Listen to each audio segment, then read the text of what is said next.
اس بات کے ساتھ ہی ہم زہیر بھائی آپ کی طرف آنا چاہیں گے. 70واں رمضان، آج غزوہ بدر کے معرکے کا دن، ایک ایسا دن جس میں 313 مسلمانوں کو، جن کے پاس نہ اسلحہ بہت زیادہ تھا لیکن ہاں ایک ایمان کی روشنی تھی، اور حضور اکرم صلی اللہ علیہ وآلہ وسلم کی ڈھیروں دعائیں ان کے ساتھ تھیں. اللہ کی مدد پہنچی، فتح کامرانی ملی. اس غزوہ سے ہم کیا سیکھ سکتے ہیں؟ بسم اللہ الرحمن الرحیم.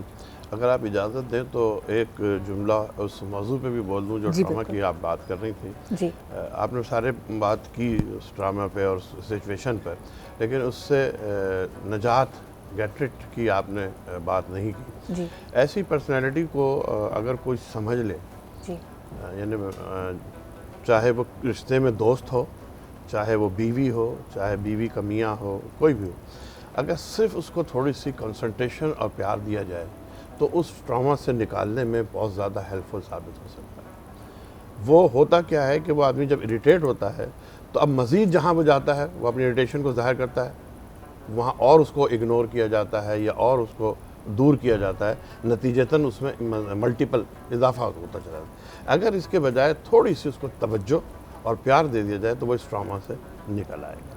یہ ایک ٹریٹمنٹ. زہیر بھائی، یہ مشکل نہیں ہوگا اگر وہ شخص بد کلامی کر رہا ہے، آپ کو برا بھلا کہہ رہا ہے، تو اس وقت کیا کریں؟ اپنا ظرف بلند کریں اور اس کو انگیج کریں؟ ہاں، اس کو آپ انگیج کریں اور اس کو آپ بہت ہی پولائٹ وے میں بیٹھ کے، یعنی آپ نے اگر اس کو اس میں جواب دیا کہ تو پھر تو وہ مزید کلیش ہوگا اور مزید وہ اس ٹراما میں جائے گا، مزید اس کے اریٹیشن میں اضافہ ہوگا. اس وقت آپ اس کو اگنور کر دیں. نارمل ٹائم میں اس کو آپ پیار کے ساتھ اس کے تھوڑے سے کام، اس کی تھوڑی توجہ، اس کو اس کی اہمیت کا اندازہ دلا دیں آپ کہ بھائی تم بہت اہم ہو، تمہاری شخصیت ہے، تمہارے اندر یہ کوالٹی ہے، تمہارے اندر یہ خوبی ہے. میں یقین کریں کہ اگر آپ نے 2 مہینے 3 مہینے اس کو اس پروسیس سے گزار دیا تو وہ سارا اس کو جو ماضی کا وہ ہے وہ ختم ہو جائے گا. صرف وہ ایک شخص اس کے لیے خدا بن جائے گا. کیا بات ہے، کیا بات ہے. اب آتے ہیں بدر کی طرف. جی. بدر کی جنگ جو ہے، جسے یوم الفرقان بھی کہا گیا ہے، یہ بہت ہی مسلمانوں کے لیے بڑی اہم جنگ ہے. اس کی وجہ کیا ہے کہ سب سے پہلا تو اس میں یہ ہے کہ دیکھیے پہلی جنگ ہے، اور پہلی ہی جنگ 1 to 1 یا 50-50 یا برابر کی یا 19-20 کے فرق سے نہیں ہے. کہاں 300 اور کہاں 1000 کا لشکر، تو ایک بڑی تعداد ہے. ظاہر ہے کہ اب تک مسلمان من حیث المسلم کسی جنگ سے نبرد آزما نہیں ہوئے تھے، تو ایک خوف ہوتا ہے کہ اتنی کم تعداد میں ہم ہیں اور یہ اتنی زیادہ تعداد میں ہیں، اور اسلحہ بھی نہیں ہے، سواریاں بھی نہیں ہیں، یعنی غربت کا یہ عالم ہے.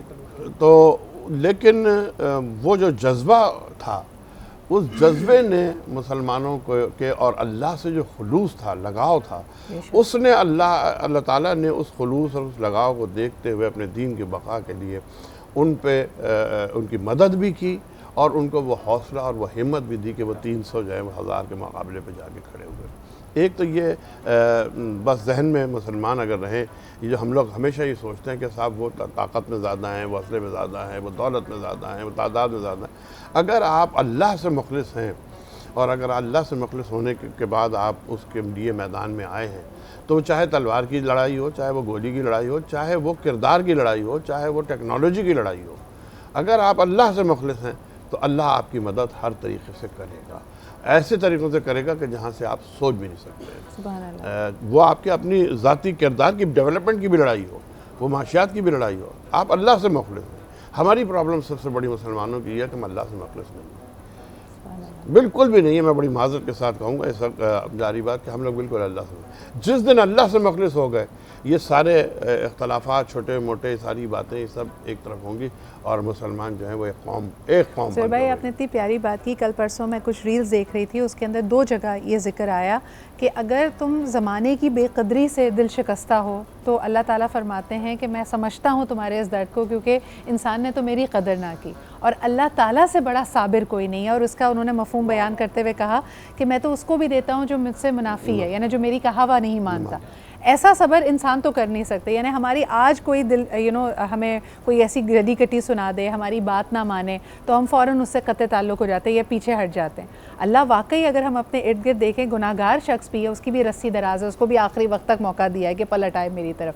اتنا صبر تو اللہ تعالیٰ کے علاوہ کوئی نہیں کر سکتا. اچھا، بدر میں ایک اور چیز کی طرف توجہ خاص دلاؤں گا. تاریخ نے ظلم کیا ہے یہاں پر، اور سرکار ختمی مرتبت پر یا مسلمانوں پر ایک الزام لگایا ہے کہ مسلمانوں نے ابو سفیان کا قافلہ جو آ رہا تھا وہاں سے شام سے اس پر حملہ کیا، اور اس پہ حملہ کیا تو وہ اس کے جواب میں وہ گیا مدینے اور مکے جا کے اس نے لشکر تیار کیا۔ ایسا نہیں ہے، بات یہ تھی کہ مدینے سے باہر ایک چھوٹی سی بستی تھی جس میں کوئی 15-20 آدمی رہتے تھے جو مسلمان تھے۔ صحیح۔ جب وہ بالکل طرح تھے، جب وہ قافلہ آ رہا تھا تو اس قافلے نے ان پر حملہ کیا اور ان کے جانوروں کو اپنے قبضے میں لے لیا۔ اس کے نہ جواب میں وہ جب مدینے آئے فوراً اور انہوں نے کہا کہ سرکار ایسے ایسے ہم پر حملہ ہو گیا اور ہمارے قبضے لے لیے، اس پر ایک دستہ یہاں سے گیا۔ اتنی دیر میں وہ اپنا لشکر لے کے ابو سفیان مکے چلا گیا، اور اس نے وہاں پہ جا کے کہا کہ صاحب مجھ پہ حملہ ہو رہا تھا اور یہ کر رہا تھا۔ تصویر کو بدل دیا گیا۔ مسلمانوں نے یا رسول اللہ نے جنگ کی ابتدا نہیں کی،